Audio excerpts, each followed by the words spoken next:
We have to consider also Armenia, and I consider that right now, if we see, you know, what Prime Minister Pashinyan is trying to do, and to get rid of the Russian dominations, we have to consider Armenia as a European country, the Balkans as well. Now we have two elephants in the room. First one is Turkey. Turkey is the oldest officially candidate country. 99. 99, exactly. 99. No one nowadays considers that Turkey has to join the club. But what are we doing? There was a pledge. The other one, we are talking about Georgia, we are talking about Armenia. What about Azerbaijan? And certainly it will be very difficult to consider, even as Azerbaijan, that Azerbaijan could join the club. Obviously, for obvious reasons, I won't, of course, elaborate on now. So, you see, we could have some difficulties. But I think it's basically everything that is west to Russia has, I think, a vocation to join the club. We have to be very clear to explain the public opinion, and as Hugues was saying very rightly, we have to see and to advocate day after day all the assets for the EU as such, other EU country, that if we basically expand, I mean, the EU sphere. So Bogdan, let's continue to problematize. Still, can we be 35 without changing anything in our way of functioning now and continue to function as an EU? And the second is, of course, you're coming from Poland, and we all are here now on this panel very enthusiastic about the idea, but we have seen when the trucks were blocked at the borders between Ukraine and Poland with the agricultural products, and that was already just the beginning of what we can expect on the negotiation, for instance, on the common European agricultural policy, and not only Poland. I can see Italy, I can see France, I can see Spain, I can see several member states not wanting to have cheaper labor coming into the EU, to the issue of freedom of movement, the issue of the cake of the budget. The entire multi-annual financial framework will have to be reviewed, cohesion, regional, structural funds. So when we get down to, you know, member states negotiating in the Council, what can we expect to be the most difficult hurdles, both for the Eastern Partnership country and the Western Balkans? You are right that we shouldn't abandon our dreams, and you are talking about your dream. I have the feeling that your dream goes even farther, because you are speaking frankly about the European political community than about the European Union that could be enlarged in the real future, or maybe about the Council of Europe, something like that. But in pragmatic terms, even this enlargement that was announced recently, I mean concerning Ukraine and Moldova, is a historic step. It's really a strategic step, because this is the first time in the history that the European Union tries to enlarge, including a country that is at war. So from this point of view, this is a real turning point of for the European Union. And in those geostrategic context, I would propose to think, you know, this crucial decision that was taken at the end of last year and implemented in June this year when the Intergovernmental Conference was launched. This is a breakthrough, this is a strategic decision, and this is a historic decision made by the EU. So from that point of view, of course, we should think about the next steps, because the Intergovernmental Conference will be much more technocratic than the strategic decision, political decisions taken recently. We have to talk about common agricultural policy, and without any doubt, CAP has to be adjusted to the capacity of Ukrainian agriculture, and Ukrainian agriculture has to be adjusted, you know, to the standards of the European Union. I will not mention many standards, but it will be a challenge for both for the EU in existing European Union and for Ukraine as well. Secondly, these are structural funds and the cohesion policy.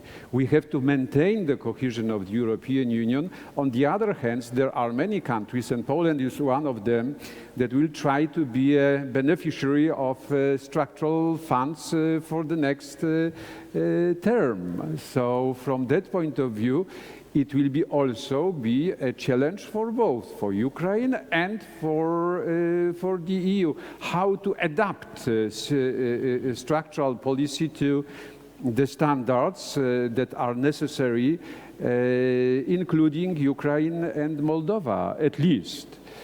And of course, you mentioned decision-making process with the ongoing debate about the mechanism of voting. It is not ended yet. I have the feeling that it will be the most difficult issue for us, I mean for those who are members of the European project. So those three fields are crucial.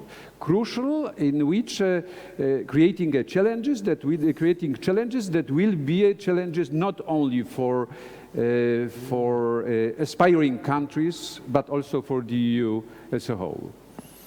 So will we have trucks and tractors in Brussels and extreme right raising in all the key agricultural countries in Europe, or will we be able to convince public opinion that thanks to Ukraine, finally Europe will have more resilience and food security? Let's not forget about security, because this is the argument in the hands not only Ukrainian hands, but also in the hands of the community. The European Union is not about security, but this enlargement is about security. This enlargement is about security. It was mentioned here that it is another step to fulfill the gray zone in Central Eastern Europe. In Central Europe, you are satisfied that we belong, to both, I mean, to NATO and the EU, but Ukraine doesn't, as well as Moldova. By the way, let's not forget that within the EU there was a kind of Copernican revolution recently. When I compared the EU before the 24th of February 2 years ago and after, we have a quick pace of decision-making concerning necessary assets for Ukraine, quicker than ever.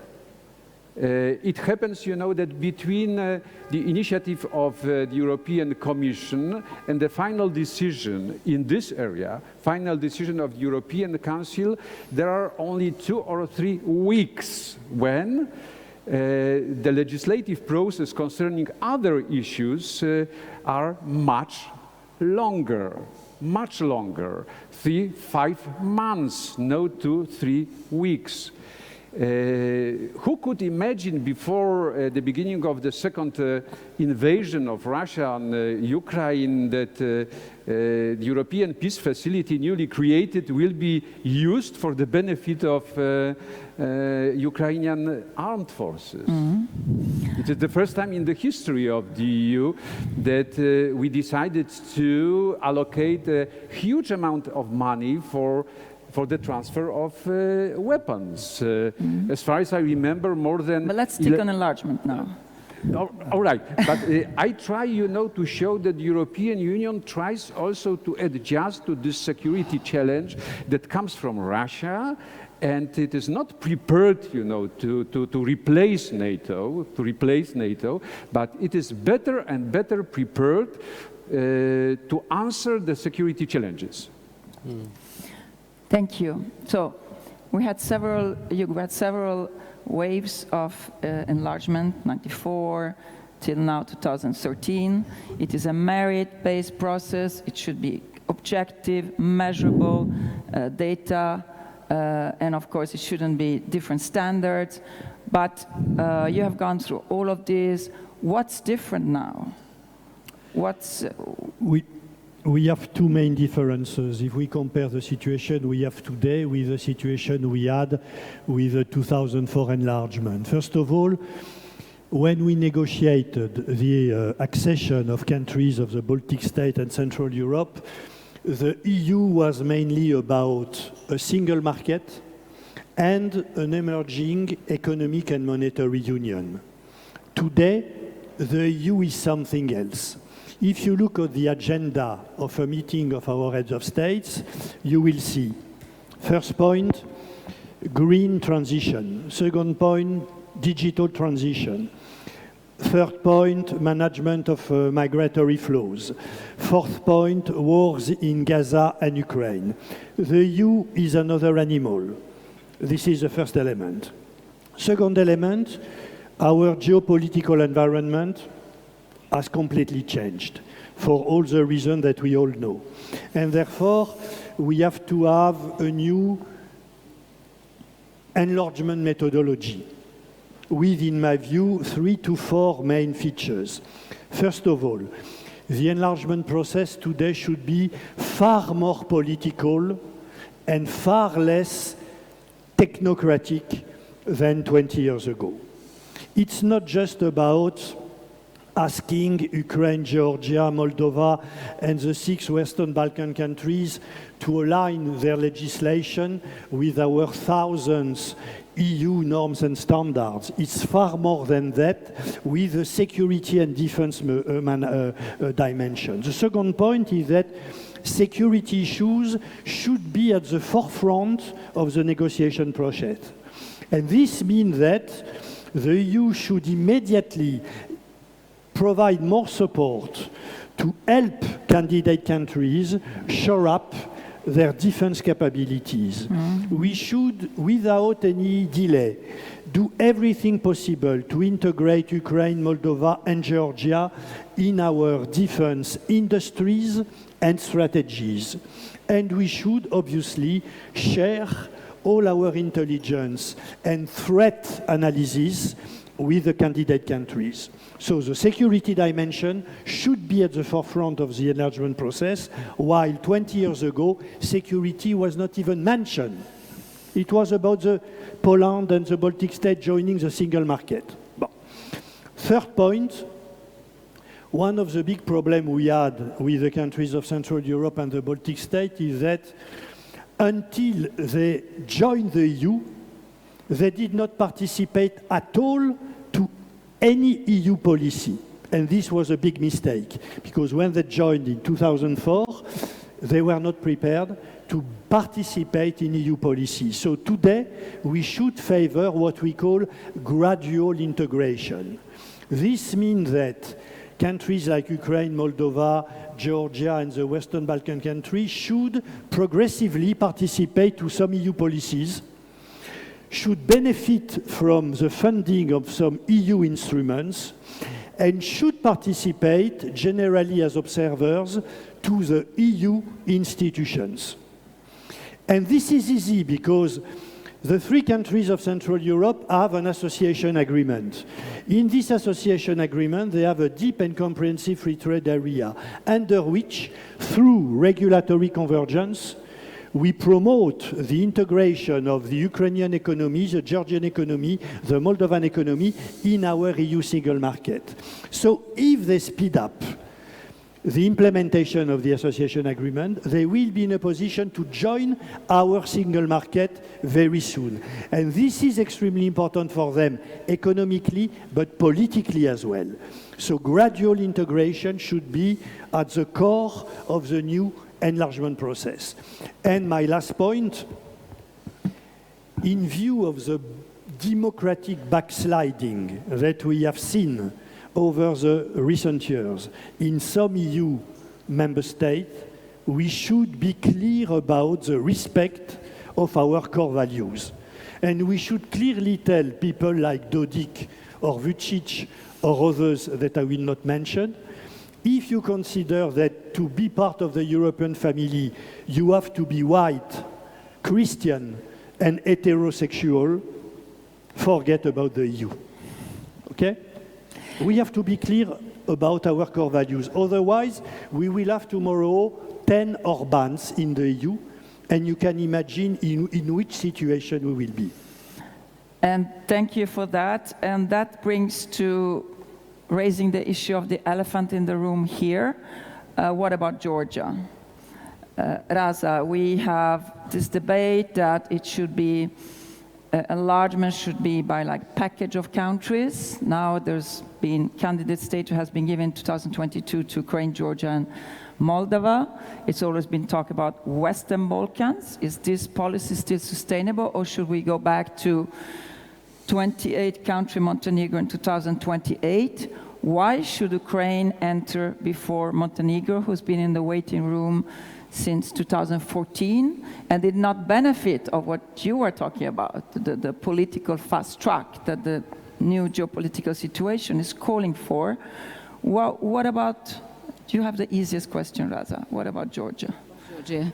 But first of all, few words. I agree very much on your insights and your question about the differences. So myself, I was witnessing, was part of enlargement of Lithuania, of NATO and EU to Lithuania, to my country, and looking for the differences. And on the one hand, is the same process.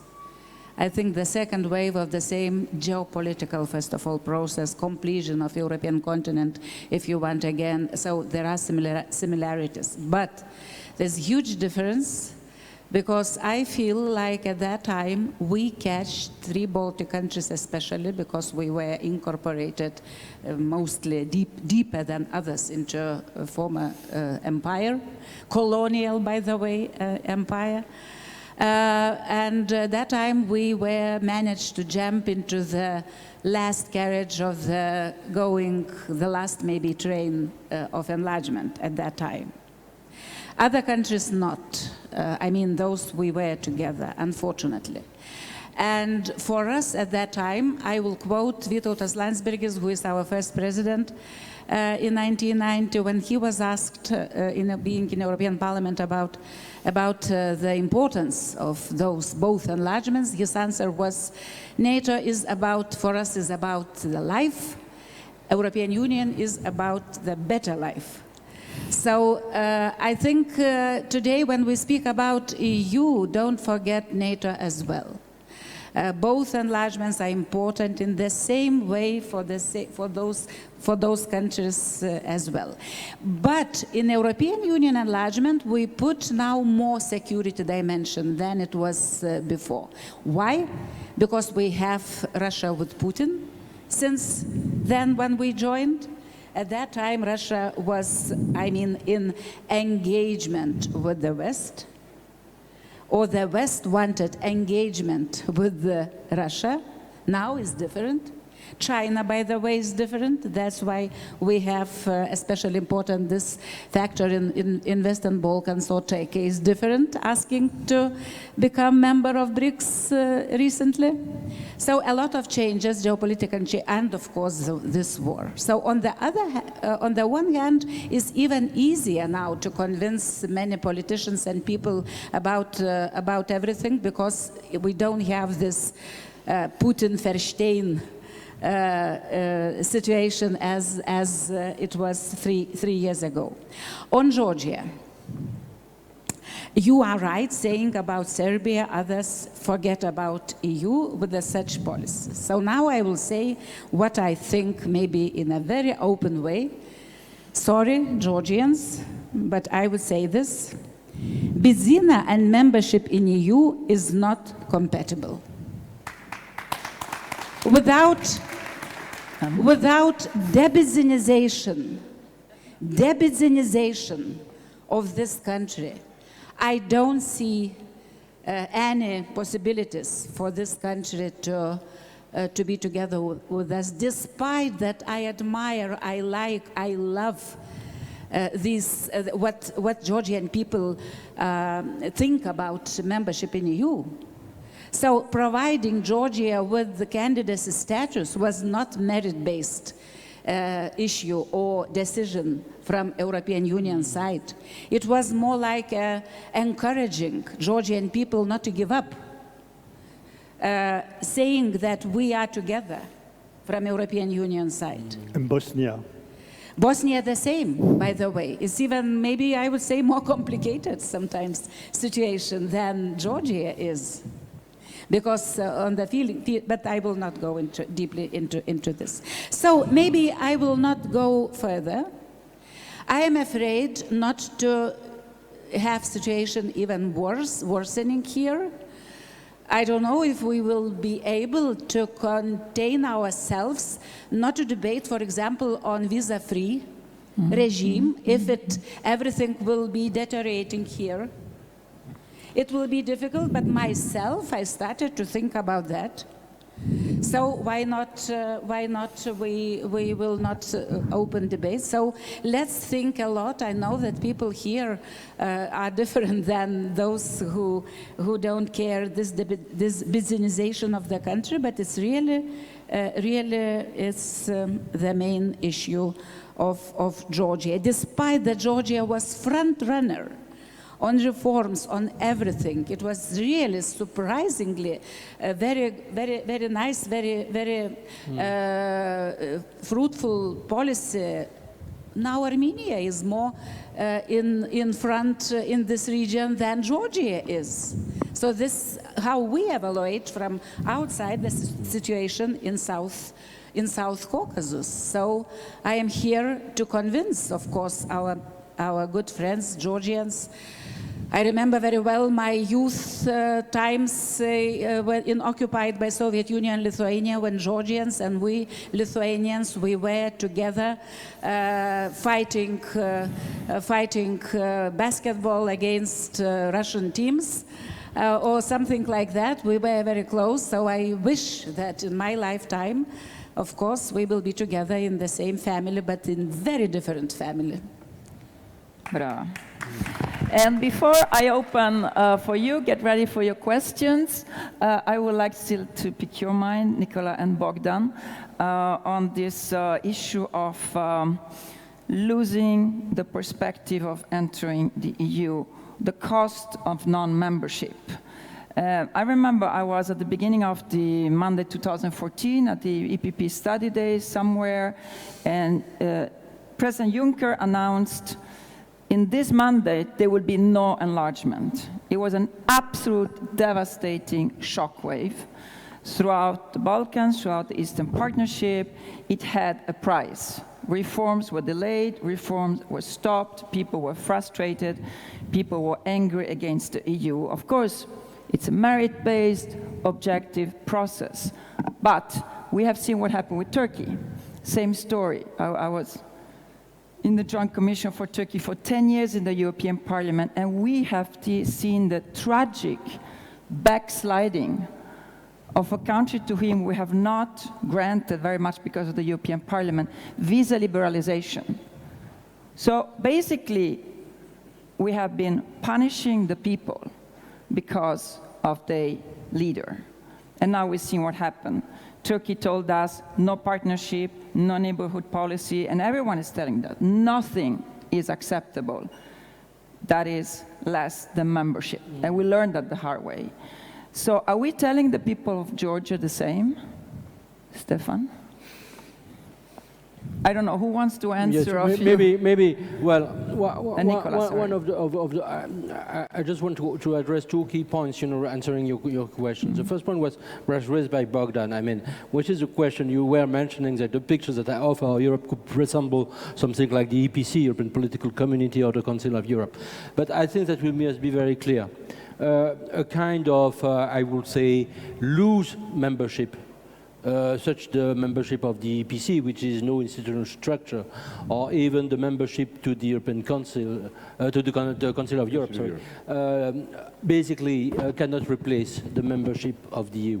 So because it's not exactly the same integration, there's no integration at all. So the true questions that we have to state very clearly, once for all, and I insist on this once for all, is basically what's the perspective that we must leave open. I fully agree with you, Anna Maria, the perspective that we must leave open for some of the countries. Not saying that all those countries will, at the end of the day, of course, join the European club, but they must have this clear perspective. When I say the clear perspective, of course, you have some conditionality. Of course, all the conditionalities that we perfectly know about the rule of law, about the acquis, about, everything that we have perfectly stated.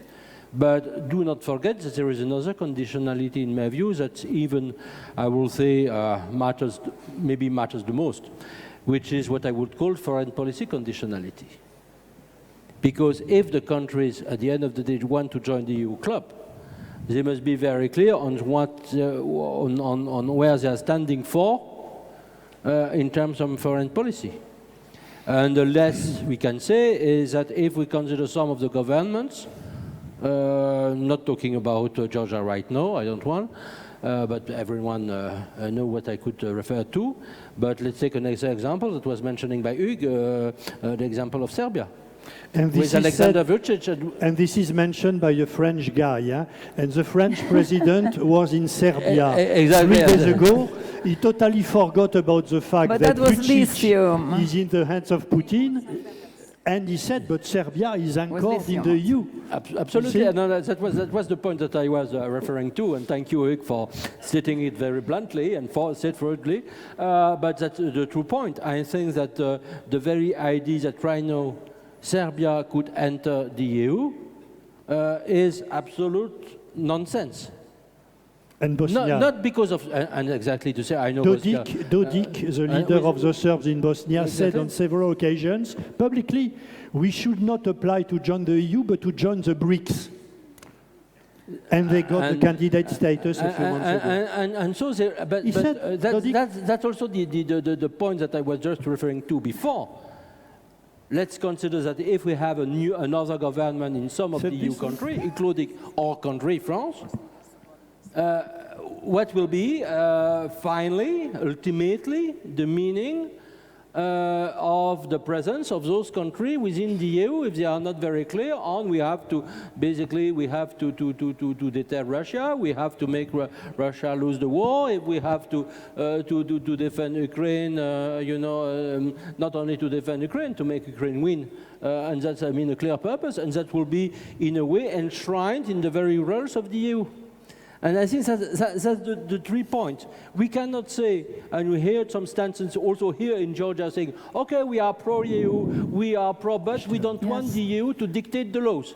That's not possible. If you want to join the club, you have to comply with the laws of the club. Mm-hmm. That's all, and once for all.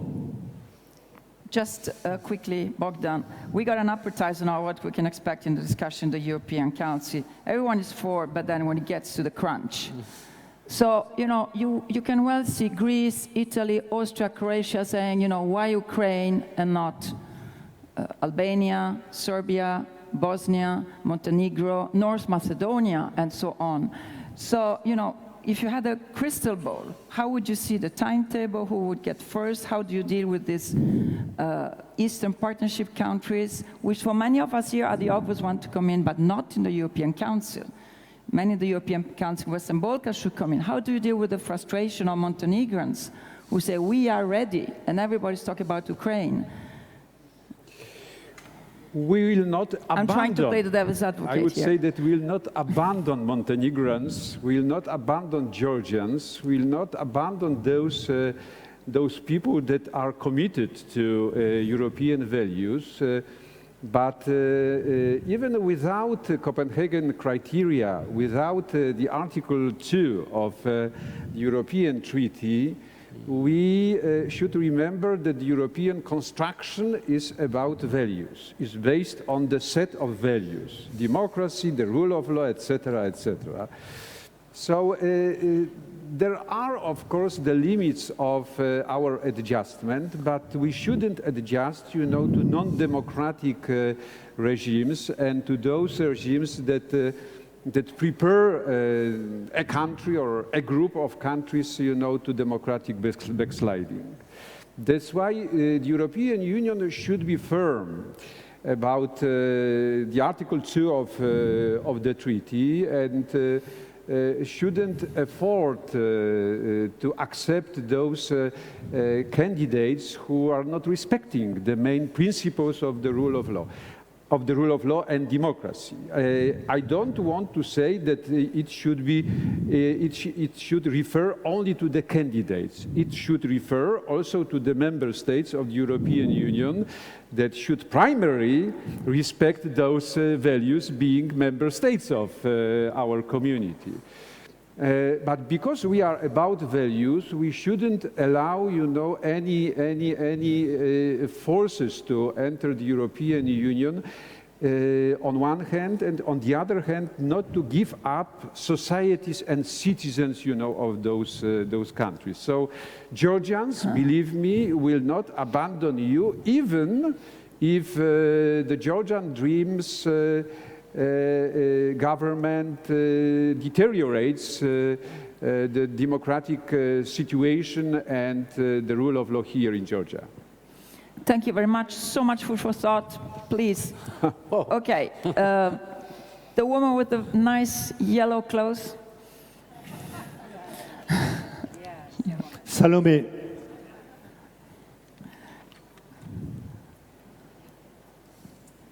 Only questions. Yes, thank you. Salome Samadashvili, member of the parliament, former Georgian ambassador to the European Union. So I have a question to the distinguished panel, because as an active politician, I do talk to a lot of Georgians.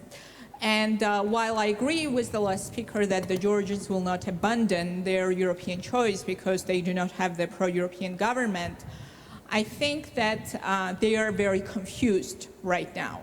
Because the government propaganda, what basically they're trying to convince the Georgian people of, is that it does not matter whether they fulfill or not the EU requirements, because people like me and the opposition were saying that if they don't fulfill the criteria, we will not get a candidacy status, but they did get the candidacy status. So now it's okay if the GD stays in power. Maybe the EU is criticizing them right now, but the business as usual will continue even if the GD falsifies the elections and stay in power. My question is, what can the European Union do in order to free the Georgians of that lie so they can make informed choice on the 26th of October? What more could the European Union do?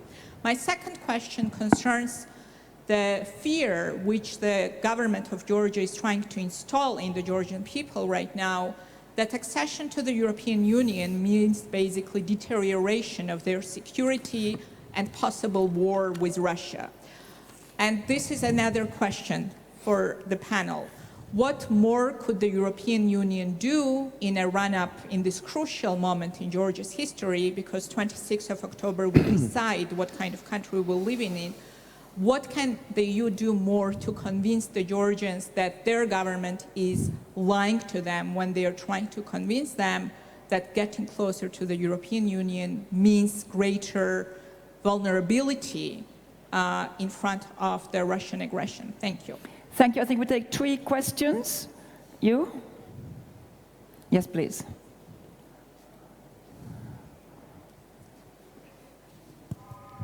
Georgi Tomasyan, Chairman of Armenian Community Platform of Georgia.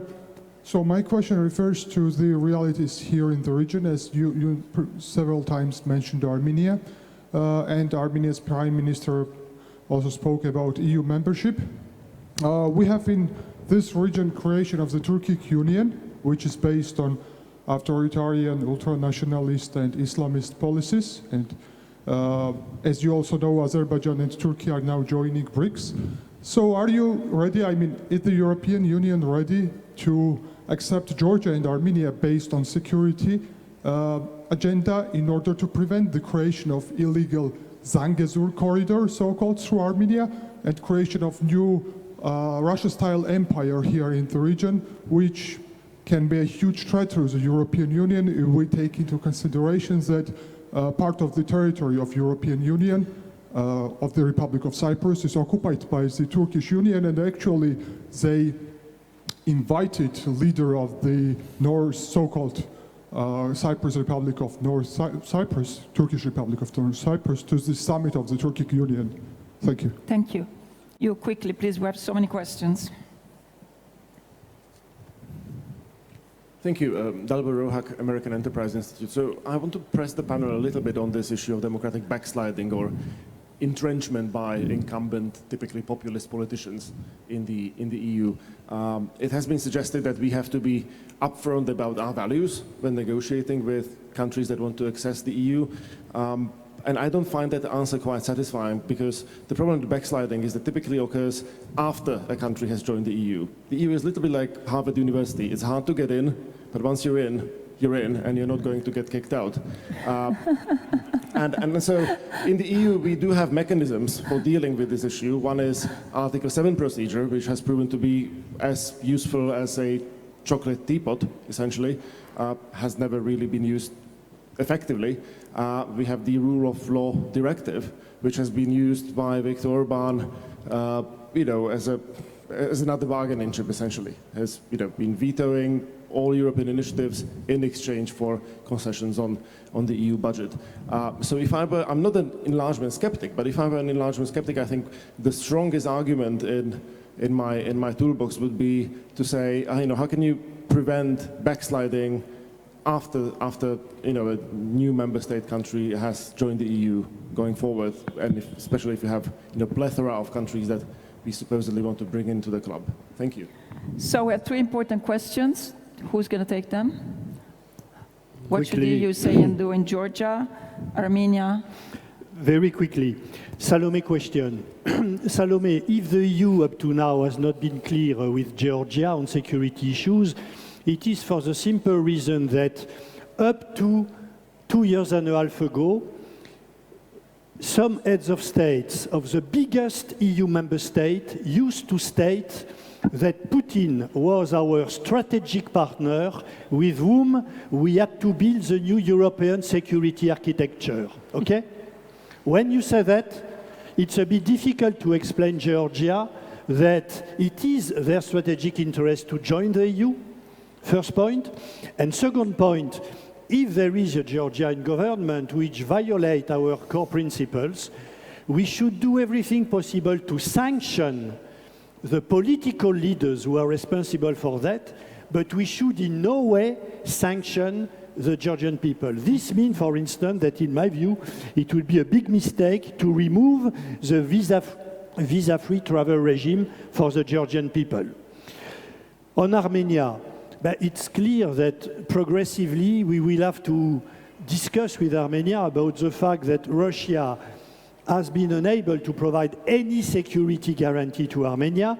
Armenia decided 2 days ago to leave the Collective Security Treaty Organization and therefore to get closer to the EU.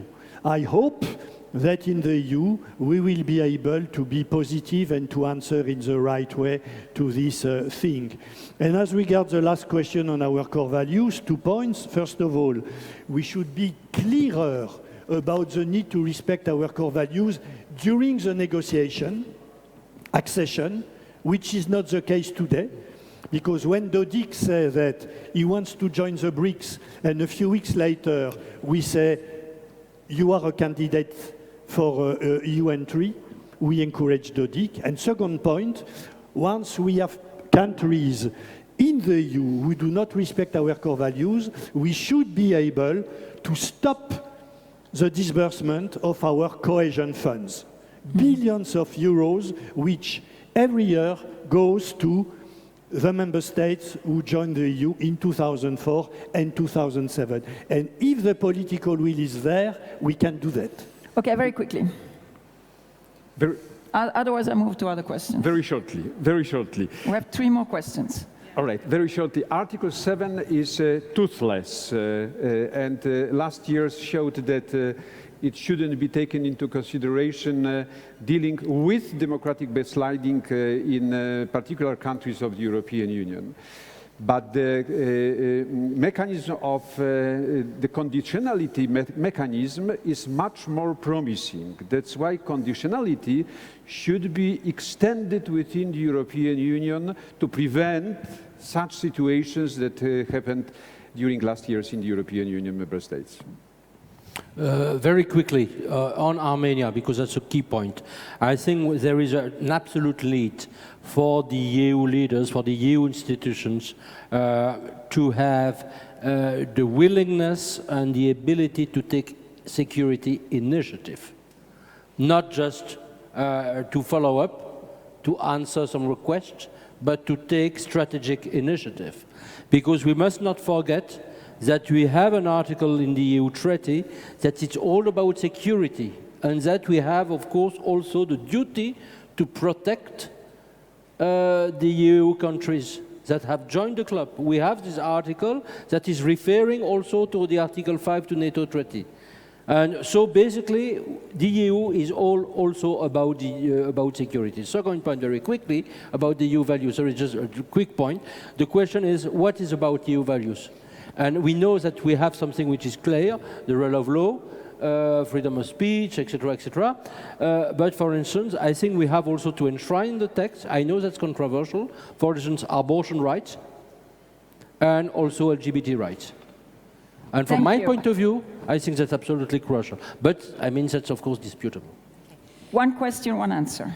Good morning. Nina Japeridze, the Georgian American Committee for Free and Fair Elections and the Georgian Association in the USA. The question goes back to the importance of life, NATO. When you talked about NATO and EU, Georgia was completely off the map in Washington during the historic summit. And dear friends of Georgia in Washington, some of them that we know very well, when talking about Georgia's prospects of joining NATO, raise all those grievances and historical realities that make it very challenging for Georgia to ever actually join NATO, and instead recommend that Georgia's choice lies with deepening strategic partnerships with NATO member countries. How can we aid Georgia, which is essential to do today, to make Georgia's NATO membership a reality? How can we change these narratives and perspectives that are prevalent even among Georgia's true friends? Thank you. Thank you. Quickly, quickly, quickly, and then you, and that's it.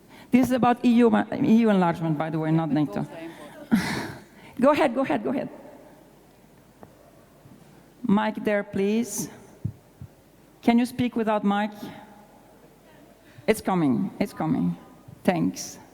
Thanks. Hi, hello. Thank you very much for being here today. My name is Miriam, and my question has to do with the shift in the EU-wide strategy after the Russian invasion of Ukraine in 2022. In 2003, we saw the publication of the European Security Strategy, the priorities of which, for instance, were proliferation of weapons of mass destruction, terrorism, organized crime, understandably because of the Iraq War and more different strategic environments. Then in 2016, European Union Global Strategy, priorities were primarily strategic autonomy, security, mainly because... The question, please. Yes, sure. My question is, you mentioned Macron's sort of tournoi historique, which Scholz's, again, historical turn speech.